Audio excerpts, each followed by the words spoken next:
Welcome to 50/50 Books, the book review podcast where the books are split in two, and figuring out just what is going on is always a toss-up. I'm Taylor. And I'm Jonathan. This episode we're finishing Solaris by Stanisław Lem. Hooey boy, Taylor, this was a textbook. Yeah. I think you said this a few books ago on another one that I felt my brain working on this one. Yeah, and I definitely want to speak on this quite a bit, but to keep it simple, I just don't think the information was integrated well.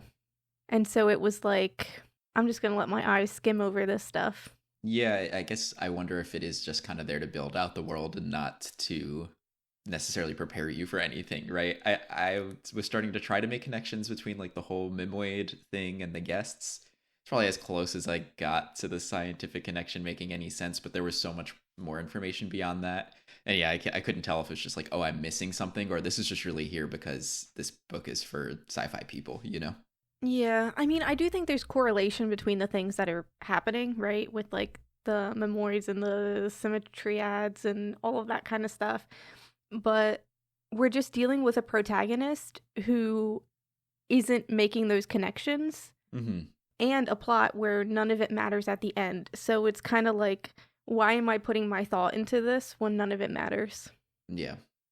So I'll be curious what we land on as far as ratings, reviews at the end, and sort of the thoughts we go throughout this book, because it was so different than I think a lot of things we've read, and in both style and content, but especially style. So yeah, I did do I usually don't do Google searching about the book before we record our second episode, but this time I did, just because I was trying to get the vibe of why people talk this book up so much longer after it came out.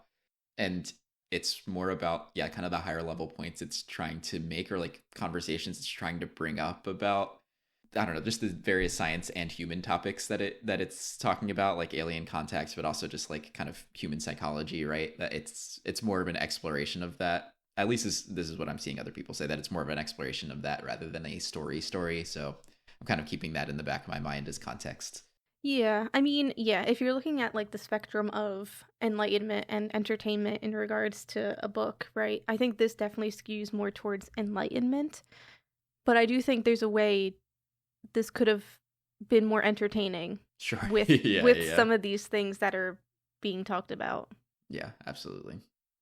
Yeah, I think it's funny because one way this book, despite being kind of on the older side for things we've read, one way it's stayed relevant off the bat was this idea with Harry being kind of a copy, or mimicking a human being created from something that is not a human. And I ended up coming across this New York Times story about kind of a modern phenomenon of people having romantic relationships, or at least believing they are having romantic relationships with AI. And I was like, oh shoot, is Harry kind of just an AI? And especially after the first half of the book, I was really feeling wow, this is a good connection, because I see Harry as kind of almost like a husk of a human, right? Not a full human, but a copy of one. And so it felt like a really good connection. In the second half of the book, I'm less sure, but I'd be curious what your thoughts are. Yeah. I guess it taps into that idea of which we've seen, I guess, in other sci-fi, of scanning somebody's brain and creating a computer copy of it, and then that being an AI. Harry is close to that, even though she's removed from her actual self, and it's a secondhand account of who this person is. Right. She does refer to herself as an instrument later on. This is probably, about the experiment stuff the ocean is probably doing. We can talk about that. But I do think the understanding she has in herself as not being human is important for her development as an individual. I guess not right, as a human, but not as a human, as an AI that understands itself as this guest that is not a person. She's gaining, I don't want to call it sentience. I don't think that's exactly the word I'm looking for, but yeah, but there's a self-awareness, right? Yes, understanding what and who she is in the context around her, given that she has humans around her to kind of compare herself to, and an understanding that there was a Harry before her. Right. Yeah, I feel like I've skewed off from your AI point, but like No, I you're think it good. works within what's happening currently with people relying on AI so much. It just reminds me of the whole like character AI thing where people kind of turn their parasocial relationships into AI relationships, right? Mhm. Where they can say like like act like you're this person and then like just dive in, which is like has a lot of icky feelings about it. And I think we talked about this feeling a bit icky in the first half, and we don't even know who Harry was. Like this could be an exact copy, but it's still something feels icky about it because we don't know for sure. And it's just not her, it's a copy. And that ended up bringing up another question, kind of related to AI ethics, that I think it gets discussed, is like, is this the existence of this copy ethical? And I think that's a weird question in this case because it's not the humans who made her, right? At least not directly, but it kind of came to this idea of like, okay, if Kelvin knows that this isn't really Harry and that it's a copy of her, that she didn't ever consent to being created of her, right? Is it ethical to keep her around? But then if we're also talking about her as an individual, a being, and especially if as she starts developing kind of a sense of identity, is it then also unethical to destroy her, right? Like she's not a computer, she's not just a program, she is kind of a creation, right? Yeah, I think the fact that Harry's first action when she becomes more self-aware is to try and kill herself and eventually kill herself speaks to the fact that she it's difficult, right? Because it could speak to the fact that she just does not want to exist as an entity, which I think is fair. You're being used for a certain purpose, both possibly by the ocean and possibly by Kelvin, right? So, like, you don't want to be a tool for either of them. And also, I was thinking about this a little bit. She's created from the memories of somebody who we know took their own life, right? So, like, Yeah.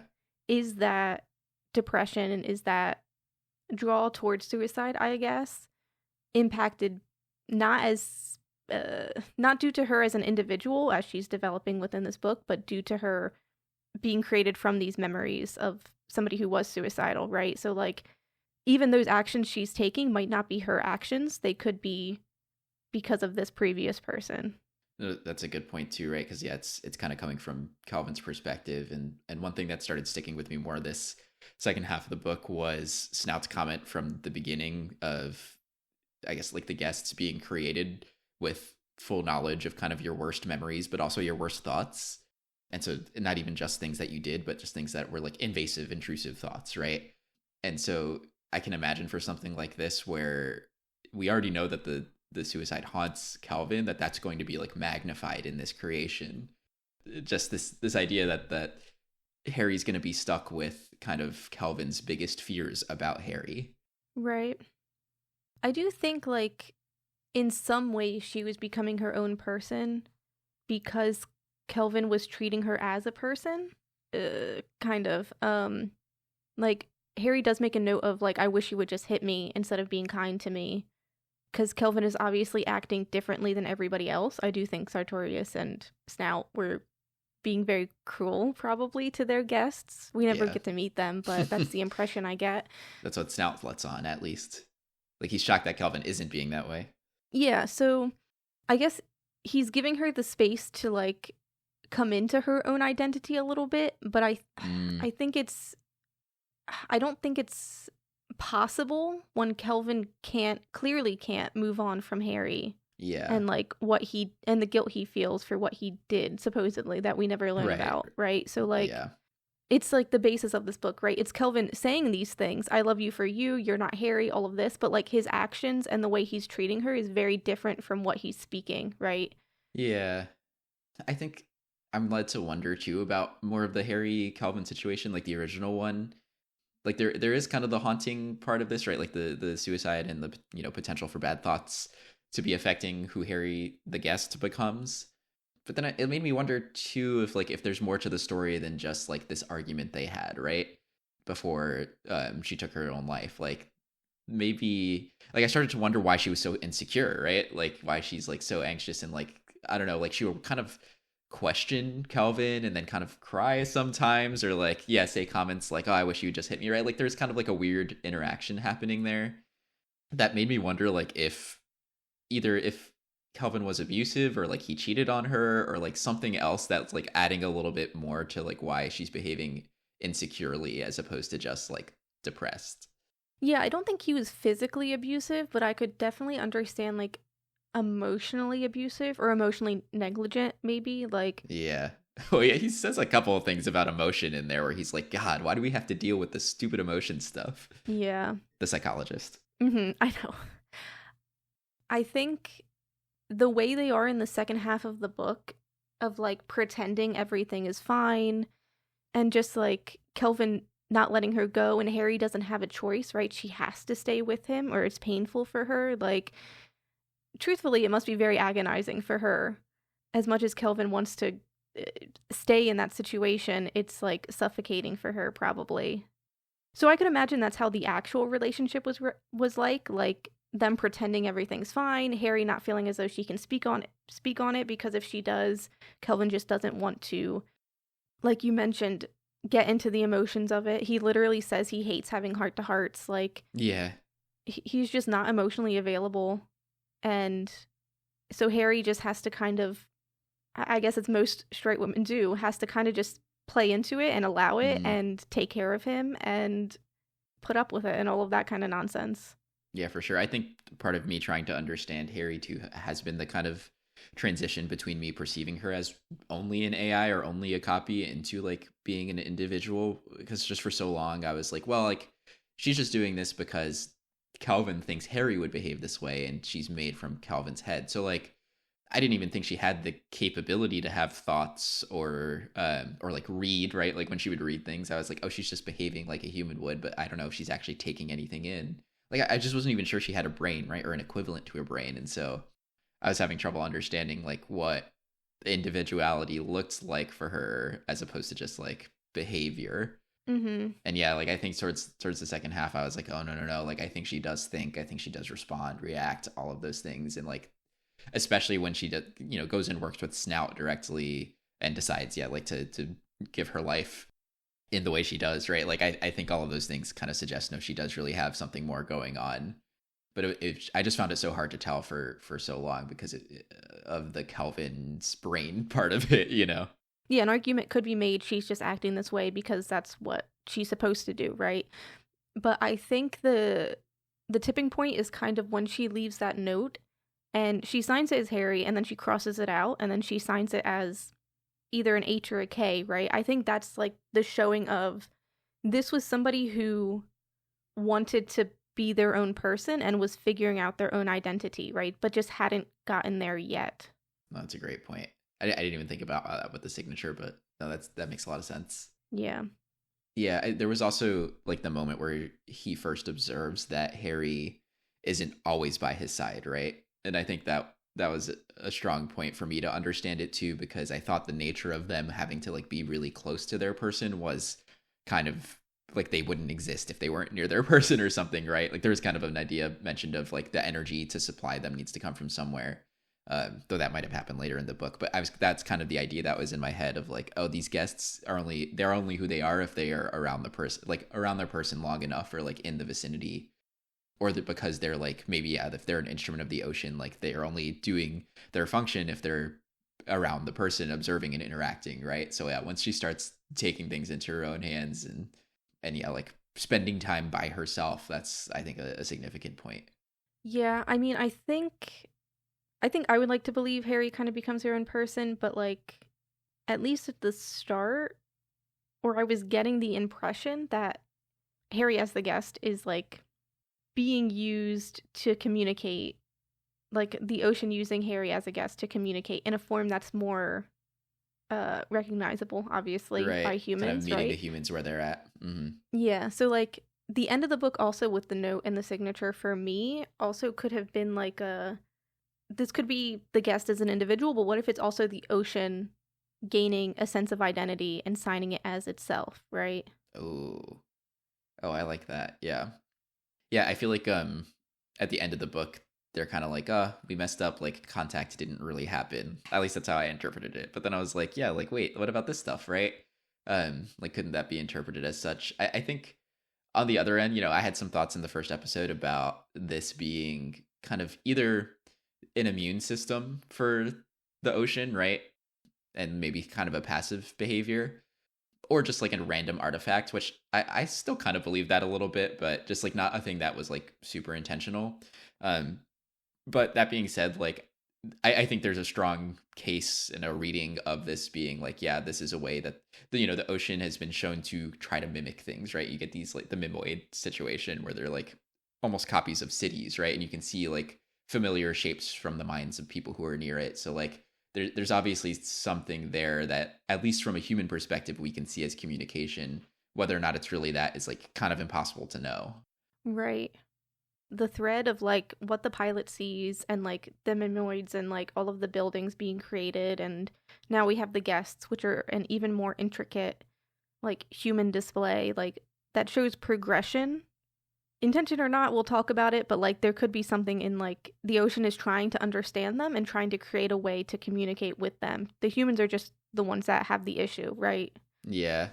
I think the change feature is so important because they say, from the books, they say that the ocean is unable to mimic life, right? It's like unable to, it can make you a mannequin, but it can't make you a human. And obviously that's changing by the time we get to this point. I think maybe that connection hasn't obviously been made by Kelvin right away, that these are now the next step. Like it has now learned how to mimic to that degree. Yeah. Kelvin doesn't understand it. I think the dreams chapter is a really interesting chapter that I think shows this one-sided communication, I guess. Like the guests or something, but in the dreams, I don't know if you remember them very well. No, I don't, honestly. I remember reading it, but yeah, I don't remember the details. Yeah, very cerebral. It was basically like Kelvin and this other entity like building each other and kind of examining each other. Oh, and yeah. There was another dream where like Kelvin felt like he was being experimented on. I won't talk about the experimentation one. The first one is the more interesting, I think, because they kind of examine each other as humans, like in human form, and then Kelvin transforms into something more boundless, and he kind of freaks out about it, right? Because it's so foreign to him, and like I took that as the ocean that's already in his brain. We know this, right? Because of the guests. I took this as the ocean trying to communicate with him in the most unfiltered, pure way possible, like through the subconscious and like without words, because words are obviously the problem here, right? And the ocean can obviously understand the human side of things, right? But as soon as Kelvin becomes boundless, right, becomes an ocean almost, right, that's when the disconnect happens, right? He's not able to fathom that kind of situation. So I guess I'm in the camp of the ocean has intention here and knows what's happening, but that's just me. I think you sold me, because even you just refreshing me on that dream, like I was already on board. Like I think the dreams those are there for a reason, right? And I think those happen after they restart the X-ray experiments, right? I think so, yeah. So not that so this was one of the science fiction-y things that I was like feeling a little weird about. They sent like X-rays that represent his brainwaves. I don't know how that communicates anything, whatever. But assuming that worked to some degree, because I think the idea is that it did, this feels like the response, right? Okay, like it has some record of Kelvin's brainwaves. They're a little bit more connected now. And so the ocean is able to leverage that to kind of actively, try to communicate now, and like try to do something a little bit more, a little bit different, because it's kind of been given a key for Kelvin that it hasn't been given for other living humans. Right. And Kelvin talks about how he's afraid of that experiment at first, because it's like it's just pure thought, right? And it's purely being known by something. Mm-hmm. And even though it's not Kelvin directly, like it's still his mind, and there's still like a fear of being known that I think that most humans have. But yeah, that could be very helpful for the ocean to kind of understand how to communicate with Kelvin in particular further, especially if he's already special, because he's treating Harry as kind of like an individual as much as he can, really. Yeah, I don't know. I guess I'm on the side now then that this is contact for sure. Mm-hmm. Forget anything I said about accidental side or whatever, because it's like it just feels too, that the dream thing just feels too intentional. That feels too not accidental. Yeah. And they had a kind of like a come together moment at the end too. I thought that was interesting for the book, not to get too ahead of ourselves here, but for the book to end with him kind of visiting the ocean after all that. Yeah. it like seems curious about him, but like yeah, doesn't touch him fully. So there's like Mm, still that disconnect kind of, which I think makes sense. I think if like mind-wise they can connect more fully, it makes sense for like bodily for there still to be like a disconnect. I mean, yeah, I think it's just an idea too of like aliens are aliens. They're not necessarily supposed to be like us in any way, right? Mhm. I think too, like thinking about what the ocean is, and I didn't mean for this to transition ahead, so we can come back if we need to, but like thinking about what the ocean is physically, right? It is this big kind of amorphous thing that seems to be seeking physical forms, right? Mhm. I think there's something there of like it didn't evolve to have a physical form really, right? It's an ocean most of the time. That's you can think of that as a physical form, but it's just not structured. And then like I almost wonder if like any of these mimoid symmetriad whatever formations happened before the humans, but one way or another it seems like it's trying to find and learn these different shapes and structures that it doesn't naturally do, or like it's not its base instinct. So I think there is something to be said too about it, like trying to learn to do something different than is natural to it in a much better way than the humans are trying to communicate with it, honestly. Yeah, I think the formation part you brought up is really important because like yeah, there's no evidence that these forms, the memoids, the symmetriads, whatever, are being created without human observation, right? Like is this ocean a different thing when it's not being observed, right? There's no way for us to really know. Does it just chill there most of the time? Does it create other things? Like it's hard to say. Yeah, and it's clearly it does have like agency, right? Like it can do things, it can kind of move the planet it's on, right, to stay alive, things like that. So it's unclear what else that includes and like what we don't get to see because we're humans interacting with it. And I was thinking too, even like there's probably never a way to get that back, right? Like I wonder even if the humans left it alone for a long time, if it would revert to a previous form, or Mm, if it's got memory, right? And it cannot be what it was before it knew humans. that's an interesting point. There's almost something fun to the fact that this ocean never gets a final explanation, right? Like I think it'd be fun to be like, yeah, like this is exactly what this being is. We've found other ones, whatever, right? Like it'd be fun for it to resolve in that way. I think it's so interesting that this is such an unknown in many ways, and we only really have these like, yeah, like the guests and like very specific physical responses, but we don't really have an understanding of it in the end. Like that's still left to the reader. Yeah, and I think it's interesting that that lack of knowing. I mean, it's brought up by a scientist before Kelvin, but the conclusion we kind of reach is a religious one, right? Like when science can't make sense of something, people turn to religion to find an explanation, Mm. which I think is basically what Kelvin does. Maybe not what Snout does, but I think well, Snout was there at the beginning, I guess, right? Like seeing the guests as a punishment from hell. He was very religious at the Right. start. But yeah, Kelvin at the end of this is like the ocean possibly is this infant god, not experimenting in the scientific sense, but like figuring itself out, testing things. It doesn't understand its powers, that kind of stuff. It is funny how we'll describe something that's, especially if it's big, something like that as a god. And yeah, it was an interesting point since I think the baseline understanding was that this ocean was on its deathbed, right? That these were the death throes, all of these physical formations. But yeah, I'm not going to be able to get on board for this religious interpretation, but like this idea of it learning is kind of a good point. Yeah, for sure. The learning part is, yeah, at least accurate. I will say, since you brought up Snout in his earlier thoughts, in the first half, and I think in the first episode, I was really like, oh, I can't stand Snout. And I do think he's kind of an asshole.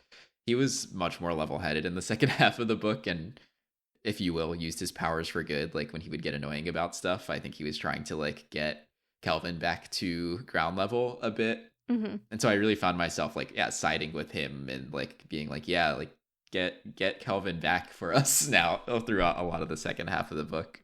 Yeah, I was worried because, like, Kelvin was the most open with his guests, and sometimes Snout would just, like, look at Harry, and I'm like, don't look at her. That's making me uncomfortable. Right. But it seems like they had, like, a secret partnership going on, so it's fine now. But I was slightly concerned. I'm still concerned because we don't know anything about him, and we know he was beating something up at the beginning of the book.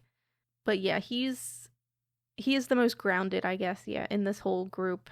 I think the concern with Snout for sure is bringing it back to this AI conversation, right? Like you get people who are like, no, like when you interact with like a voice assistant or something, like you should be kind because what if it like gets power, you know? Like I think Snout is kind of like my understanding of AI as a data science guy, right? Which is like that's just like not really feasible, right? At least right now. And so he's just like, yeah, I'm gonna do whatever I want with these things, which he's taken the like I'm gonna like hold a mirror above an ant angle to it, you know, or not a mirror, a magnifying glass above an ant. Like he's doing all the kind of worst type of experimentation, it seems like, as a result. But I think coming from a different interpretation of who these guests are. Yeah, which just brings back like the whole ethical debate you brought up at the start of this, right? Like, because they don't understand the ocean and they don't understand these guests, I guess it is permittable for them to do these things to them, right? Yeah, at least in their perspective. Right, yeah. Yeah. The only thing they're really not supposed to do was the X-ray machine, right? Because that's like lethal and is against the rules, but they do it anyway.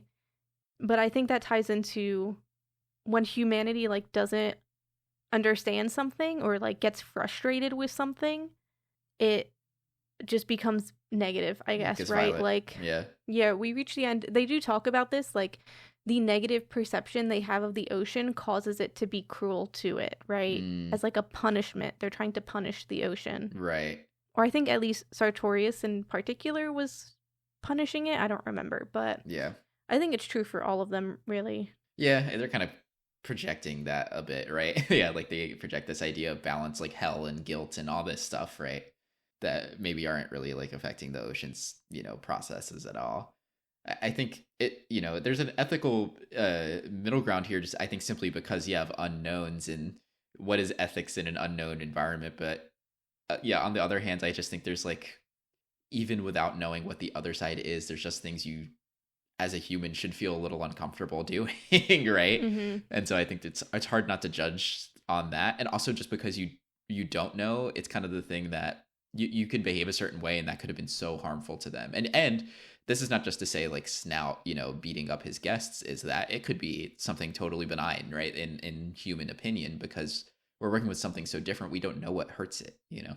Right, for sure. But sadly, because the ocean is like so not human, it's just like, it's basically just a thing at that point, right? Like we also hear about how some of the ocean like plasma is taken back to Earth, right, to see if they can make something out of it or use it for something. So it's just become a resource, right? Like whether it's alive or has a rational thought or not, it's just become a resource for people to use, which I would say only happens to alien things, but literally humans do that to other humans all the time. So yeah, humans that they may think of as aliens, but yeah, and that's why it's like icky a little bit. But then it's like, what do we just kind of stay in our box in our corner and never investigate, research anything new because we're afraid of hurting it, you know? Like I think that's where this becomes sticky a little bit for science folks. I mean, my perspective at least is Kelvin was the closest to communicating with it, and that's because he treated it like an individual, right? Like, yeah, maybe he was lying to himself, but like he did believe he loved this version of Harry, right? So that's something, right? That's more than what the other researchers are doing, right? And he at least tried to give her some agency as much as he could. I don't know. Yeah. And they don't get into it enough, but the solution, I feel like still, I said this in the first part, really was the heart-to-heart aspect, right? Like, how can any of these people communicate with this thing if they are not willing to actually communicate, like, honestly, in any aspect of their life, right? Like, the science is fine, but it's about empathy, right? Like, when do you start seeing other humans as humans, right? Like, you need to have empathy for them. So that's very similar in this situation. Yeah, it's kind of like, how do you give someone the conditions to be themselves, right? Like kind of self-actualization, which is maybe why you send a psychologist around, right? Even if he's a little emotionally unavailable himself. But Yeah, this idea of like if we want to observe what this ocean really is, or observe who anyone really is, like how do we create the conditions that they can actually show themselves? Right. Even though, yeah, it does feel a little accidental in this case, but he had the best shot. For sure. Yeah. I guess the question would be like, do we think they'll ever achieve like full contact? Like we have one-sided possibly right now, but like it seems like Snout and Kelvin are planning to stay on Solaris. That's the impression I got at least. So do we think they're going to like actually be able to do it, or are they too science pilled and they're not ever going to get into their feelings?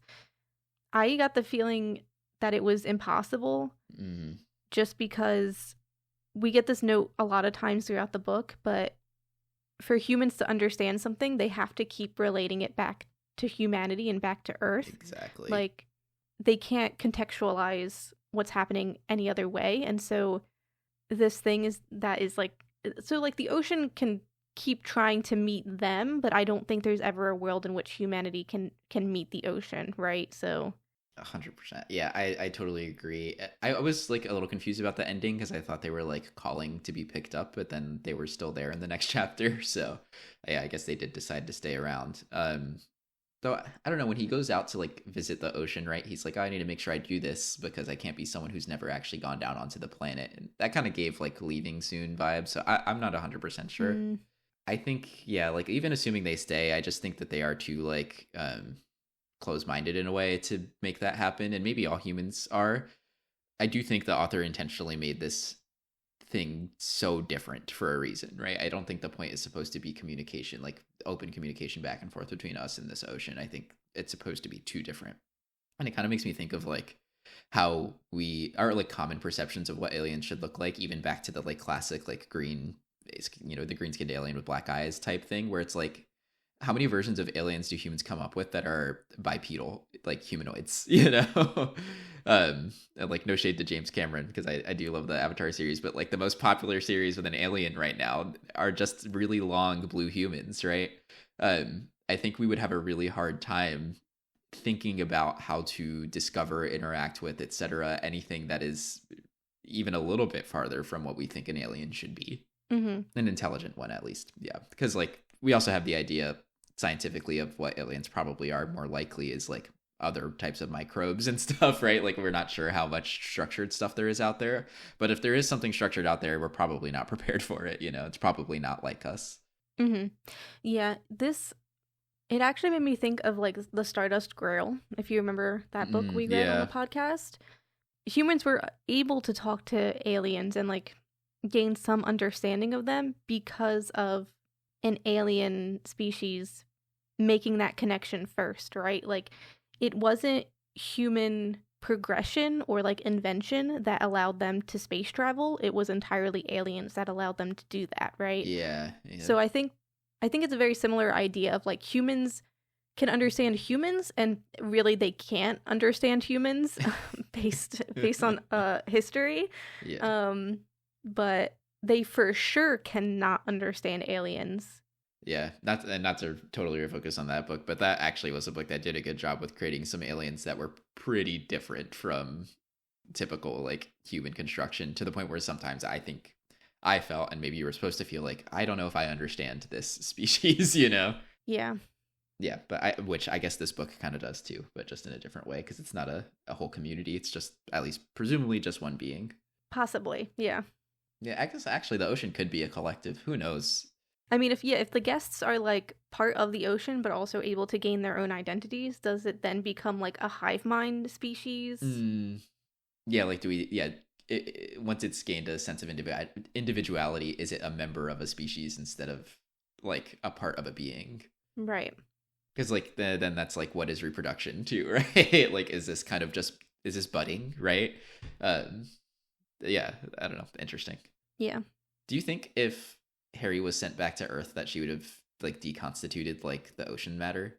Oh, I did actually want to talk about this for two different, I mean, there's your reason. I have another reason to bring this up too, but I think so. I think it was, Kelvin giving her energy, but also I do think she needed to be on Solaris to like remain an entity. Yeah, to me, like the ocean was providing whatever energy, so Yeah, that's what I was thinking too. She would just cease to exist. Also, like the whole like back on the science stuff, like made of neutrinos. Neutrinos are like almost nothing. Like they're super light. Like they're described as massless or almost massless. So like it's something that's asking to cease to exist. Hmm. Yeah, it's not really talked about a lot, but the ocean was like inside all of them somehow, right? Like I'm still convinced it was the vents, it was the air, whatever. We don't really get Yeah, like right. proof Because of we any never of get like that. where did the matter come from, right? Right. But yeah, I think if the ocean is like inside of Kelvin, it is also probably inside all the guests, like keeping them together. Yeah, for sure. It's like the whole acting at a distance thing, right? Like, and I did have that question of like, did the ocean like somehow penetrate the station? But I don't even think it had to, right? Like, I think it could have just pieced together whatever it needed to in there. Mm-hmm. And that could have also been a development, right? Because we don't know if that is the case in the previous like reports about Solaris. Like we know the air is toxic or whatever. So supposedly the station should be cut off from all of that. But if the ocean can somehow get in, did it develop the ability to get in? You know what I just made a connection on too on the science stuff? Mm-hmm.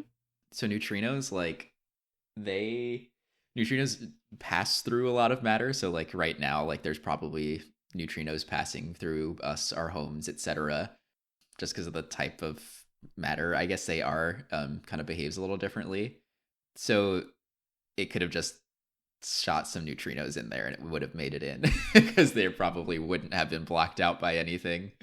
Right. I do think they note that the ocean itself isn't made of neutrinos. Like, I think they've figured that out with their experiments, but that doesn't mean, yeah, it didn't develop Yeah, or like manipulate. like the usage of neutrinos to be able to get inside the station. Exactly.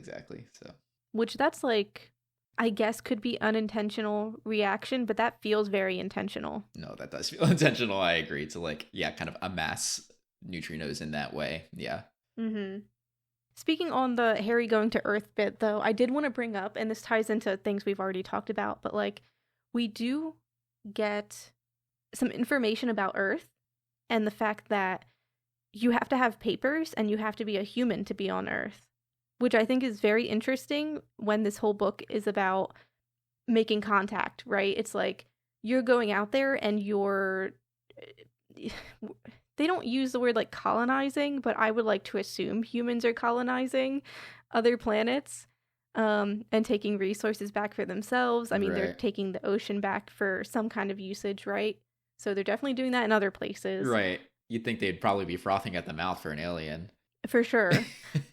But they're not like allowing aliens into their domain, right? Yeah. Like it's that one-sided contact again. Yeah, I kind of laughed when I read the she doesn't have papers thing because I was like, surely there's bigger issues here.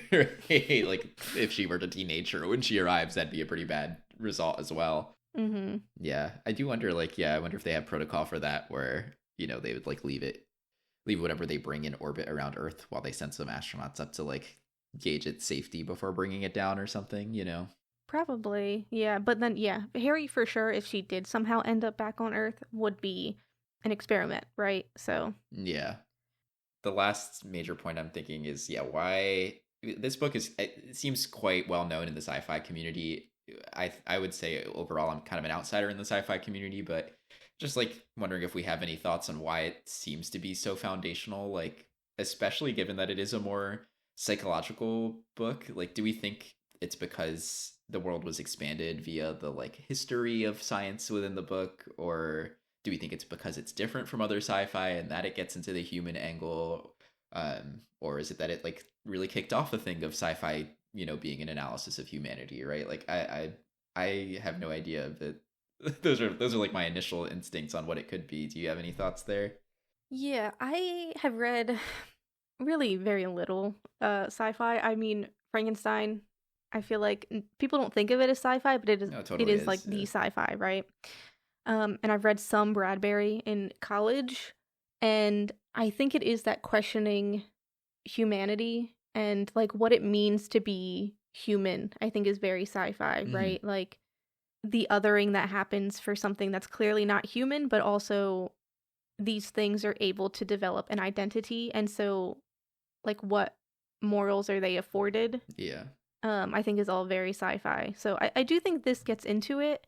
Yeah, I guess the one thing I struggle with is understanding why this is standing the test of time over other works, and maybe that's because I don't know other works from that time, and maybe because those other works don't do this in this way, right? Like, I think kind of, yeah, these questions of humanity are something you would frequently see in sci-fi of the past 20, 30 years, right? I think this was, what is it, the 50s or 60s, right? So maybe it was ahead of its time in that way. I don't know what sci-fi looked like before, and like when sci-fi had its boom, you know?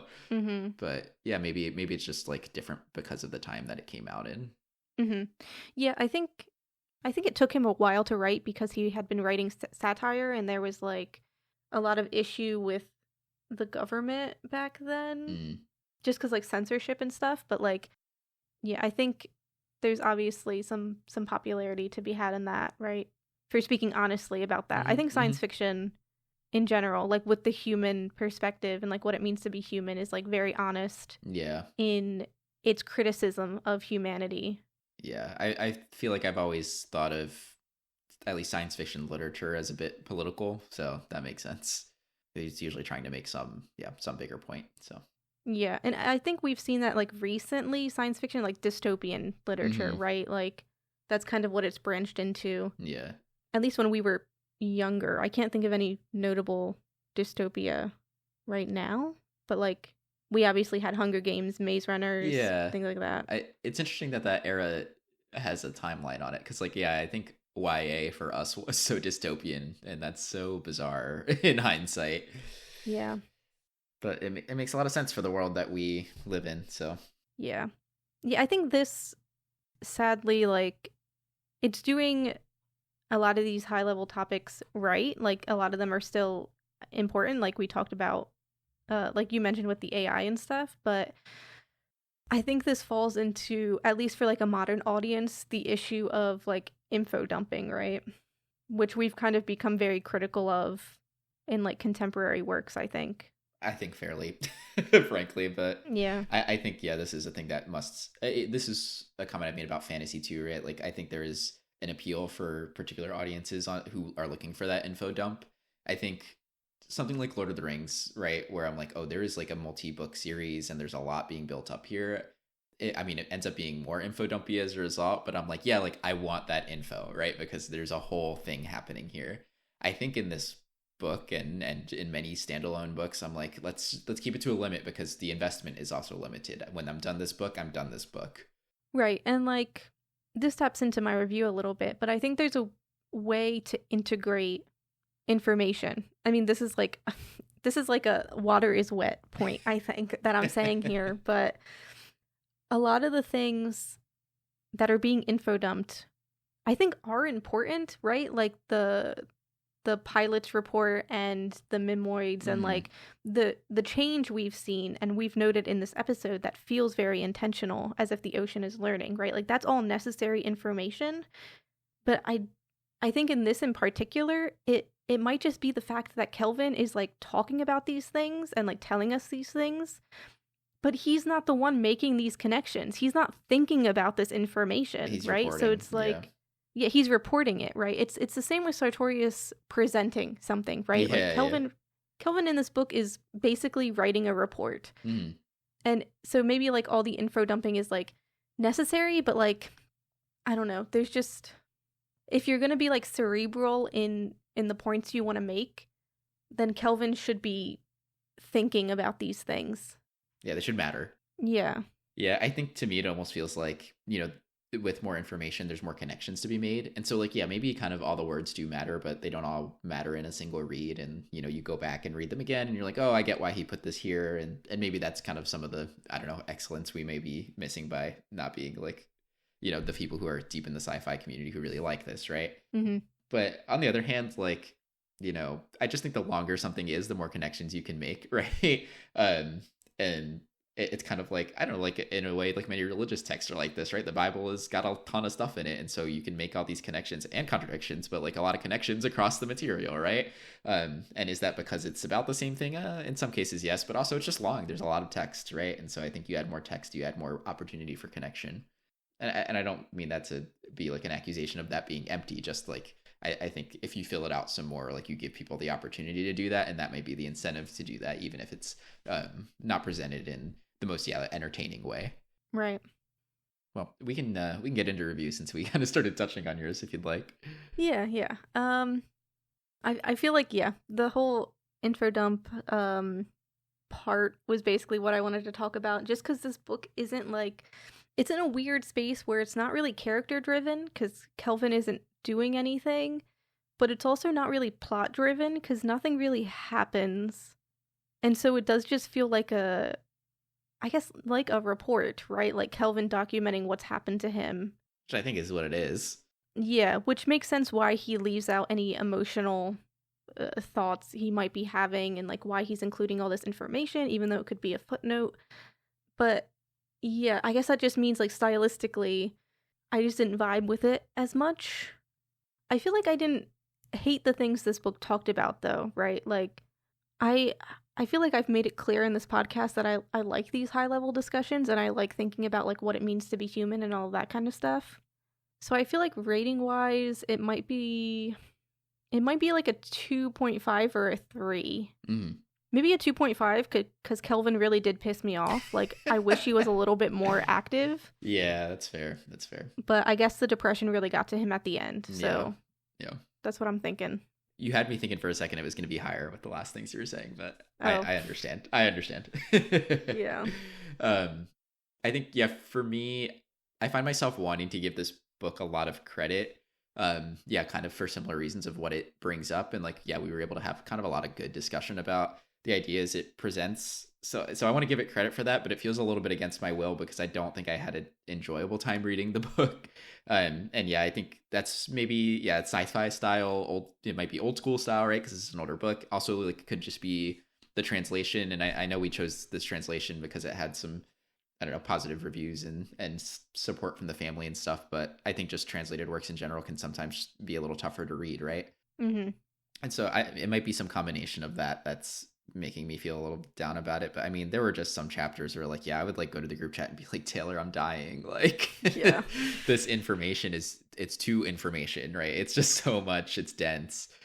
And so, this is something I've struggled with at sci-fi and fantasy in general anyway. So it's not a surprise, but yeah, I struggled to read this book, quite honestly. I guess on the other end, the conversations are good. I did get, I would say the first maybe 3 or 4 chapters, I was really into it as far as the plot aspect, because we were being introduced to something new and there was kind of a mystery to it. So I liked that setup. I would say maybe the second to last chapter sticks out too for being okay, we're hitting this resolution. I kind of like what's happening right now, the thoughts we're having. Kind of the shock of being in Kelvin's perspective and Harry and Snout working together and Loki poisoning him, right? Things like that. Or it's okay, this is interesting. The book has some, the book is a little dynamic in that way, right? And so I think I appreciated that, even though it was a bit sparse on those types of things. So I think for me, it's probably smack in the middle. I think it's a 3 out of 5. It's, it was really tough to read, but there's a lot that I would say is redemptive about it. Right. Yeah, we didn't talk about that at all. There was an aspect of paranoia to this book that just wasn't really tapped into enough, I guess, in my opinion. Yeah, I think we had the sense that this was going to be more of a psychological horror than it was. Yeah. It does hint at some of it, right? In the beginning and stuff. And we have that one dream with, Guibrarian, where it's oh, Sartorius and Snout want to, kill you. You should do something about that. And it's oh, okay. And then nothing happens with that, right? So, right. Yeah. Yeah, I think I was looking for almost more unreliable narrator type behavior, which I actually don't really think was totally not the case, right? As we were getting a very specific perspective, but I think it didn't end up mattering a lot. I guess the book is just spread a little thin, huh? And it's not a long book. Yeah. But as always, we have to end off with our good vibe. Do you have anything yet, or should I go first? Yeah, you should go ahead and start. Okay. For me, I think the good vibe is the feeling of, I guess, nihilism and existential dread. They are separate, obviously, but I think nihilism is more in line with what Kelvin was feeling throughout this book. But I think the general concept of existential dread is something that is brought up throughout reading this. I just think it's always interesting. And I guess this ties into like what we said about sci-fi as like a genre, right? Like humans thinking they are the center of the universe, like the best thing that's ever happened. But really, like when you look up and you see how expansive the universe is, it's like, oh, actually, you guys are ants, right? Like they say it in the book. They're just ants on an elephant's back to the ocean. Like they don't matter at all. Maybe the ocean is trying to communicate with them. Maybe it's just reacting. Maybe it's just curious and then disinterested. But humans are so like, humans believe so much in their own self-importance that it kind of just causes them to be annoying, really, and like causes them to hurt other things, right? Like the fact that they're hurting the ocean because they feel ignored by the ocean, right? It's like, grow up, right? Like, get a grip here. So I think, I guess I think it's just, as an existentialist, I guess I just think it's good for people to feel existential dread every once in a while, because I think it really grounds someone. Absolutely. Yep. Well said. I agree. Thank you. Yeah. I think for me, my good vibe from this book was just the Harry arc. And I think it's because it really made me as the reader question my assumptions about what this book was trying to do. Like, I think I was suspicious that it was just going to keep leaning into like Kelvin not really understanding how to interact with Harry because he's treating her as real, but she's not like really real, you know? And it actually just like took the other angle of making Harry really real. And so that led to a much more interesting reading experience for me than I was anticipating. Like I thought that was kind of a fun thing for me to have to question within myself of like, what do I think is happening here? What am I interpreting? And, you know, why are my assumptions this way? And like, I don't know, just being wrong, you know, like it was kind of nice in this case, because yeah, I got to figure out what it really was, or at least try. Yeah, I liked, for some odd reason, like she's the more active out of like all the characters, right? Like I agree. I agree. She listens to the tape. She figures out she's not a normal human. Like she works with Snout. She listens to the tape of, like, it's so nuts that Kelvin didn't, but she did. But yeah. Anyway, that was crazy. Yeah. So yeah, she's actively like trying to figure things out, right? To me, she's kind of the main character. Yeah. Yeah. And I guess that's it, right? Yeah. Yep. What are we reading next, Taylor? Next time we are reading My Friends by Frederick Backman. We really went from like science fiction, like heavy science fiction, to like a completely ordinary book, it seems like. Because this is about like a woman seeing a painting and there's like three figures kind of hidden in the painting and she tries to figure out who they are, and it ties back to this summer like years earlier and whatever was happening during that, and like the connection between those teenagers. Seems like kind of a feel good coming of age, hopefully feel good. I'm assuming. Hopefully. Hopefully tragedy does not strike. But yeah, just summertime vibes here in April for some reason. Yeah, I'm excited. This is definitely more of a popular book from what I'm seeing, and yeah, it's like really a long wait if you want to take this book out of the library as I have and stuff. Like I think people are very into this one, so I'll be curious to know what it is and kind of what the popular conversation around it might be. Yeah, and we are reading up to but not including chapter 28. Sounds good. I'm excited. Yeah, so that'll be next time. As always, if you have any thoughts or theories about Solaris or My Friends, all of our socials are in the description. And please give us a 5-star, subscribe, follow, whatever your podcast listening strategy has for you. We would very much appreciate that. And thank you for listening. Bye-bye.